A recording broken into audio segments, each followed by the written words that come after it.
우리 두 절을 다 같이 합독하겠습니다. 고린도전서 9장 24절, 25절 두 절을 다 같이 합독하겠습니다. 우리 시작. 운동장에서 다름질하는 자들이 다 달릴지라도 오직 상을 받는 사람은 한 사람인 줄 너희가 알지 못하느냐. 너희도 상을 받도록 이와 같이 다름질하라. 이기기를 다투는 자마다 모든 일에 절제하나니 그들은 썩을 승리자의 관을 얻고자 하되 우리는 썩지 아니할 것을 얻고자 하노라. 아멘. 오늘 예배 나오신 여러분 모두에게 우리 하나님의 평강과 도우심이 늘 가득하시길 우리 주님의 이름으로 간절히 축원하겠습니다. 우리 한번 고백해 보겠습니다. 하나님이 함께 하십니다. 하나님이 도와주십니다. 하나님이 새 일을 행하십니다. 그렇습니다. 우리의 고백처럼 하나님이 우리와 함께 하시고 우리를 도와주시고 여러분 가운데 새 일을 행하실 줄로 믿습니다. 자, 오늘은 거룩한 습관으로 성숙한 열매를 맺는 한 해. 오늘 이 세 번째 시간인데요. 오늘 이 말씀 가지고 우리 함께 말씀을 나누도록 하겠습니다. 여러분, 세계 각국의 지폐를 보면요, 그 나라가 존경하고 또 위인으로 생각하는 인물들이 그려져 있습니다. 우리나라 지폐에도 역시 위인들이 들어가 있죠. 자, 10,000원권 지폐엔 누가 있습니까? 바로 세종대왕이 그려져 있습니다. 5,000원권엔 누가 있죠? 율곡이가 있습니다. 자, 5,000원권의 10배인 50,000원권은 누가 있을까요? 그 율곡이의 어머니인 심사임당이 그려져 있습니다. 여러분, 역시 미국 지폐에도요, 다양한 인물들이 그려져 있습니다. 혹시 미국 지폐 중에서 가장 큰 화폐가 몇 달러인지 아십니까? 100달러입니다. 여러분, 이 100달러에는 누구의 얼굴이 그려져 있을까요? 보통 미국 지폐에는요, 미국 건국을 이끌었던 대통령들의 얼굴이 그려져 있습니다. 자, 그러면 미국 100달러에도 대통령의 얼굴이 그려져 있을까요? 자, 놀랍게도 가장 큰 지폐지만 대통령의 얼굴이 그려져 있지 않습니다. 바로 이 사람이 그려져 있습니다. 그럼 누굴까요? 바로 벤자민 프랭클린이라고 하는 사람입니다. 여러분, 이 프랭클린은요, 정말 놀라운 사람입니다. 다방면의 재주가 있었고요, 소위 팔방민이라고 불리는 그런 사람이었습니다. 그는 생전에 정치가였고요, 발명가였습니다. 또 과학자였으며 외교관이었고요, 또 사업가였으며 또 철학자까지이기도 했습니다. 여러분, 이렇게 다양한 분야에서 굉장히 많은 성과를 이룬 사람이라는 것이죠. 어떻게 보면 미국 초기 역사에서 없어서는 안 될 매우 중요한 인물이었다는 것이죠. 그래서 이 미국 지폐에서 가장 큰 화폐인 100달러에 이 벤자민 프랭클린의 얼굴이 들어갈 수가 있게 됐던 것입니다. 여러분, 그러면 이 프랭클린은 어떤 업적을 이루었을까? 자, 우리 그의 업적을 한번 간략히 살펴보겠습니다. 자, 그는 정치가로서요, 미국 건국을 이끌었던 아버지 중에 한 사람이었습니다. 그리고 미국 헌법을 제정하는 데 매우 중요한 역할을 감당했죠. 또 외교관으로서는요, 미국 독립전쟁 때 이 프랑스 대사 역할을 했어요. 프랑스 대사 역할을 하면서 이 프랑스 군대가 미국에 편입될 수 있도록 성공을 거둡니다. 그러니까 프랑스 군대가 같은 편이 되면서요, 독립전쟁에서 승리할 수 있게 됐죠. 이 전쟁의 승리에 매우 큰 기여를 했다는 것을 알게 됩니다. 또 프랭클린은 과학자로서도 탁월했습니다. 여러분, 번개가 전기라는 것을 최초로 증명한 사람이거든요. 우리가 아마 교과서를 통해서 많이 봤을 장면 같은데, 그 유명한 연 실험 있잖아요. 천둥번개 막 치는데 그 하늘로 연을 올리거든요. 그런 실험을 통해서 이 번개의 전기적인 특징을 밝혀내게 됐습니다. 여러분, 또 프랭클린은 발명가로서도 이름을 날리게 되죠. 가장 유명한 것이 무엇입니까? 바로 피뢰침입니다.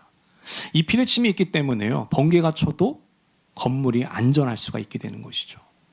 또 여러분들이 요즘 많이 사용하고 있는 그 이중 초점 안경, 역시 처음으로 누가 만들었다고요? 프랭클린이 만든 것입니다. 그 외에도 일상생활에 필요한 아주 요긴한 것들을 많이 만들고 제작을 하였습니다. 여러분이 놀라운 게 뭐냐면 자기 발명품에 대해서 특허를 내지 않았다는 거죠. 왜 내지 않았을까요? 인류에게 도움이 되는 것들을 가지고 돈을 버는 것은 합당하지 않다라고 하는 신념이 있기 때문입니다. 참 쉽지 않은 결정이었었는데 대단한 사람이라는 생각이 듭니다. 여러분, 또 프랭클린은 사업가라도 성공했습니다. 신문사를 운영했고요, 보험회사라든지 병원이라든지 대학교를 짓는데도 큰 영향을 미치게 됩니다. 여러분, 여기서 우리는 한 가지 생각이 들죠. 어떻게 이 한 사람이 이렇게 다양한 일들을 감당할 수 있었던 걸까요? 사실 한 분야에서 성공해도 참 대단한 것인데 어떻게 이렇게 여러 분야에서 최고 수준에 도달하는 놀라운 성과를 얻을 수가 있게 됐을까? 여러분, 그 비결이 무엇일까요? 너무나 흥미롭게도요, 프랭클린은 자기의 자서전을 통해서 그 비결을 밝힌 적이 있습니다. 자, 그 비결은 무엇일까? 자, 바로 이것입니다. 매일 자기를 점검하는 생활 습관이 있었다는 것이죠. 뭐가 있었다고요? 자기를 점검하는 생활 습관이 있었다는 겁니다. 여러분, 프랭클린은요, 매일 저녁 자기를 점검해요. 뭘 가지고 점검했을까요? 놀랍게도 20살 때 세운 13가지 덕목이라는 것이 있어요. 그걸 20살 때 세웠다는 거죠. 참 놀라운 일이죠. 그래서 그 13가지 덕목을 가지고요, 매주 하나씩 자기를 점검했던 겁니다. 그 13가지 덕목은 무엇이었을까? 그것은 바로 이것입니다. 다 같이 한번 읽어보겠습니다. 우리 시작. 절제, 침묵, 질서, 결단, 절약, 근면, 진실, 정의, 절제력, 청결, 평정, 순결, 겸손입니다. 여러분, 프랭클린은 이 13가지 덕목을 단지 머릿속으로만 생각했던 게 아니죠. 우리도 13가지 덕목을 읽으면서 우리가 이해 못할 것이 하나도 없습니다. 우리는 다 알고 있습니다. 그런데 우리는 그저 머릿속 이상 속에만 존재하는 단어들이죠. 근데 프랭클린은요, 이 13가지 덕목을 실제 습관하기 위해서 부단히 노력을 했다는 겁니다. 실제로 작은 수첩을 만들게 되고요. 자, 매주 하나씩 덕목을 실천하고 점검했어요. 그래서 여러분, 13개니까 몇 주가 걸리죠? 13주가 걸립니다. 한 주에 하나씩 했으니까요. 1년이면 4번을 순환하게 되죠. 자, 이번 주는 절제다. 그럼 절제를 가지고 매일 저녁 자기 자신을 점검하는 겁니다. 나는 오늘 말에 있어서 절제가 있었는가? 나는 오늘 생각에 있어서 절제가 있었는가? 요즘 같으면 뭐가 절제가 필요합니까? 나는 오늘 핸드폰에 있어서 절제가 있었는가? 매일 저녁 자기 자신을 점검하면서 부족한 부분들을 채워 나갔던 것입니다. 여러분, 이렇게 프랭클린은요, 이 습관을 무려 50년 동안 지속을 하게 됐어요. 자, 그러면서 말년에 이렇게 고백을 하게 됩니다. 자, 우리 다 같이 한번 읽어보겠습니다. 우리 프랭클린의 고백. 우리 시작. 나는 이 13가지 덕목을 완벽하게 지키지는 못했습니다. 하지만 매일의 점검 습관을 통해서 나는 더 나은 사람이 될 수 있었고, 그것은 내 인생을 더 풍요롭게 만들어주는 씨앗이 되었습니다. 여러분, 그렇습니다. 매일을 점검하는 그 작은 습관. 여러분, 매일 저녁 30분을 자기 자신을 돌아봤거든요. 24시간 중에 30분은 매우 작은 시간일 겁니다. 근데 그 작은 습관 하나가요, 인생의 위대한 열매를 만들어 주었던 것입니다. 여러분처럼 이처럼 우리 인생에 있어 습관은요, 매우 중요한 요인이 된다는 겁니다. 우리가 어떤 습관을 갖고 있는지, 어떤 루틴을 갖고 있는지에 따라서 우리 미래와 우리 인생이 결정되게 된다는 거예요. 여러분, 올해 우리 교회 표가 있습니다. 표가 무엇이죠? 바로 오늘 설교 제목이잖아요. 거룩한 습관으로 성숙한 열매를 맺는 한 해입니다. 여러분, 성숙한 열매, 믿음의 열매를 맺기 위해서는요, 뭐가 있어야 한다는 겁니까? 거룩한 습관이 있어야 한다는 거예요. 거룩한 삶의 루틴이 있어야 한다는 것입니다. 그래야 믿음의 열매를 맺을 수 있다는 거예요. 어떻게 여러분들은 연초에 세웠던 그 거룩한 습관을 잘 이행하고 계십니까? 자, 오늘 우리가 7월을 맞이해서 이제 하반기에 들어서게 됐는데, 오늘 다시 한번 우리가 갖고 있는 그 신앙 습관을 점검해 보았으면 좋겠습니다. 우리의 습관들을 점검해 보시고요. 부족한 부분이 있다면 다시 한 번 더 열심을 냈으면 좋겠습니다. 그리고 특별히 우리의 몸과 영혼을 더 풍요롭게 해주는 거룩하고 좋은 습관들을 붙잡고 살아가는 우리 모든 전민의 가족들이 되었으면 좋겠습니다. 여러분, 그래서 오늘은 정말 중요한 우리의 영과 마음을 또 우리의 몸을 풍요롭게 해주는 거룩한 습관 2가지를 우리가 한번 살펴보고자 합니다.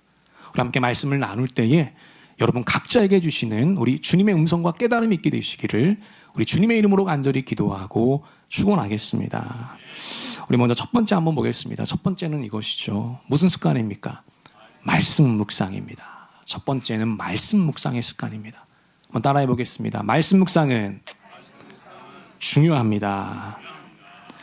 여러분, 말씀 묵상은요, 제가 단언하건대 우리 신앙생활에서 가장 중요한 습관입니다. 아니, 우리 신앙생활이 아니라 우리 인생에서 우리가 하나님 앞에 서게 되는 그날까지 우리에게 가장 중요한 습관 하나를 꼽으라고 한다면 그것은 말씀 묵상입니다. 여러분, 우리가 단순히 성경을 읽는 것도 중요하지만 성경을 읽고 깊이 생각하고 묵상하는 것 더더욱 중요하다는 것이죠. 왜 중요할까요? 여긴 이유가 있습니다. 그것은 바로 우리가 말씀을 묵상할 때 우리는 그 묵상을 통해서 하나님의 음성을 듣는 훈련을 할 수 있다는 것이죠. 어떤 훈련을 할 수 있다고요? 하나님의 음성을 듣는 훈련을 할 수 있다는 겁니다. 그게 말씀 묵상의 가장 큰 유익함이죠. 자, 우리 사무엘상 3장 8절 한번 보겠습니다. 우리 다 같이 한번 읽어보겠습니다. 우리 시작.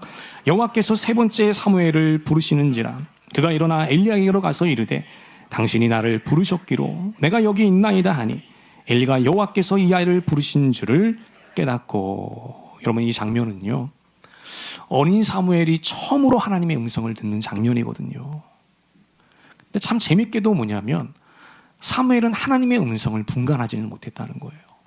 하나님이 사무엘을 불렀는데요, 사무엘이 누구에게 갑니까? 제사장 엘리에게로 갔다는 것이죠. 그 어린 사무엘을 돌봐주고 있던 후견인, 그러니까 보호자였습니다. 그 엘리에게 찾아가서 저를 부르셨습니까? 라고 응답을 하게 돼요. 그걸 3번이나 착각을 하게 됩니다. 자, 그러자 엘리 제사장이요, 하나님이 사무엘을 부르시는구나 라는 것을 알게 돼서 사무엘에게 하나님의 음성 듣는 방법을 알려주게 돼요. 그 방법을 통해서 사무엘은 하나님의 음성을 비로소 듣게 되는 것입니다. 여러분, 여기서 우리는 중요한 사실을 하나 보게 됩니다. 그게 뭐냐면 하나님의 음성을 듣는 것엔 훈련이 필요하다는 거예요. 여러분, 그 위대했던 사무엘도요, 처음에는 하나님의 음성을 분간하지 못했습니다. 자, 그런데 반복과 훈련을 통해서 하나님의 음성을 정확히 분별할 수가 있게 됐던 것입니다. 여러분, 오늘도 우리 하나님은 우리들에게 말씀해 주십니다. 믿습니까? 여러분들의 삶의 자리에서 오늘 이 시대에도 하나님은 그분의 음성을 들려주십니다. 자, 그런데 어떻게 말씀을 들려주시냐, 어떻게 음성을 들려주시냐? 바로 성경을 통해서 들려주신다는 거예요. 사무엘 시대처럼 하나님의 음성을 통해서 들려줄 수도 있습니다. 근데 그거는 정말 극소수예요. 한 0.1%나 될까요? 중요한 것은 하나님의 일반적인 방법이 아니라는 겁니다. 제한되어 있지는 않지만 오늘 이 시대를 향한 하나님의 일반적인 방법은 아니라는 거예요. 하나님의 음성을 들려주는 가장 보편적인 방법은요, 바로 이 계시된 말씀을 통해서 우리들에게 음성을 들려주시는 것이죠. 여러분, 그렇기 때문에요, 우리가 이 말씀 묵상을 통해서 하나님의 음성을 듣는 훈련이 필요하다고 하는 것이죠. 저는 우리 모든 전민의 가족들이요, 이 성경 묵상을 통해, 말씀 묵상을 통해 오늘 여러분들을 인도하시는 그 살아계신 하나님의 음성을 듣게 되시고 또 그 음성을 듣는 훈련이 잘 되시기를 우리 주님의 이름으로 간절히 축원하겠습니다. 여러분, 예전에 제가 즐겨보던 TV 프로그램이 하나 있습니다. 이게 뭐냐면 바로 이것입니다. 히든싱어입니다. 혹시 히든싱어를 다 아시겠죠? 워낙 유명한 프로그램이죠. 지금은 종영이 됐습니다. 여러분, 이 프로그램의 기본 세팅이 뭐죠? 진짜 가수가 나오죠. 그리고 그 가수를 따라하는 모창 가수들이 나옵니다. 백스테이지에서 섞여서 노래를 부르죠. 진짜 가수가 몇 번 게이트에 있는지를 맞추는 프로그램입니다. 여러분, 우리가 이 프로그램을 봐서 알겠지만요, 그 모창 가수들의 실력이 어떻습니까? 정말 대단합니다.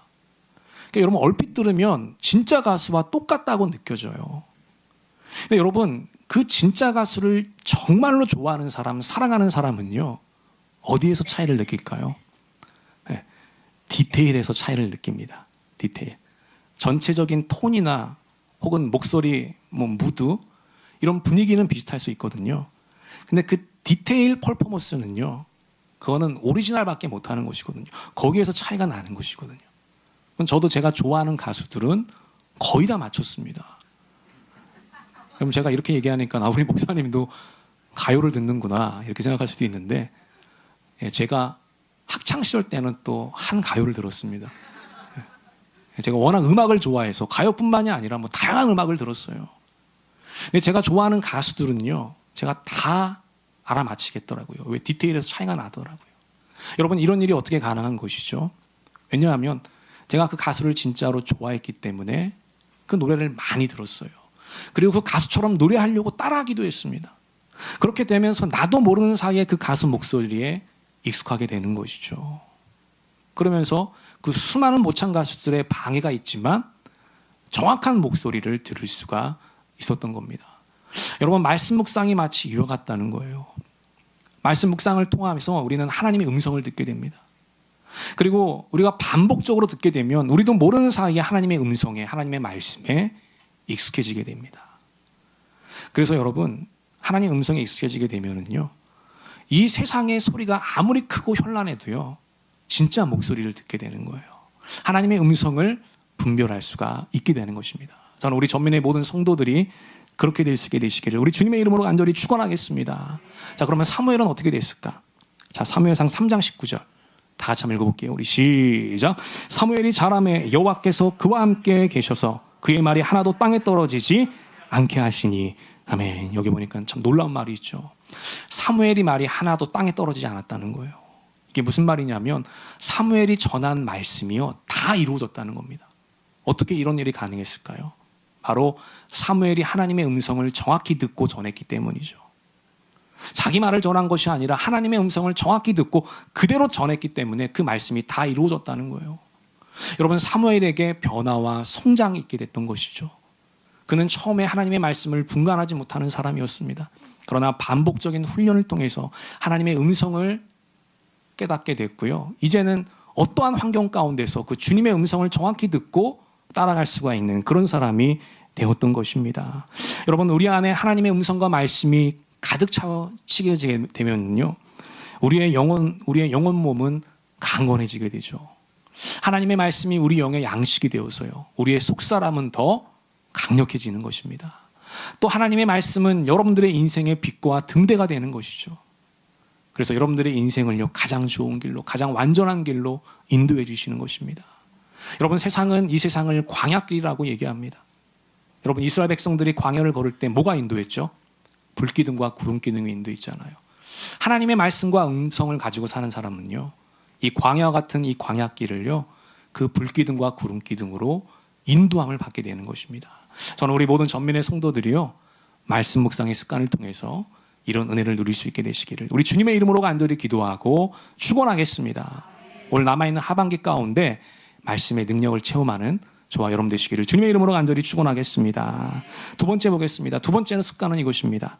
말과 언어입니다. 한번 따라해 보겠습니다. 말과 언어를 다스립시다.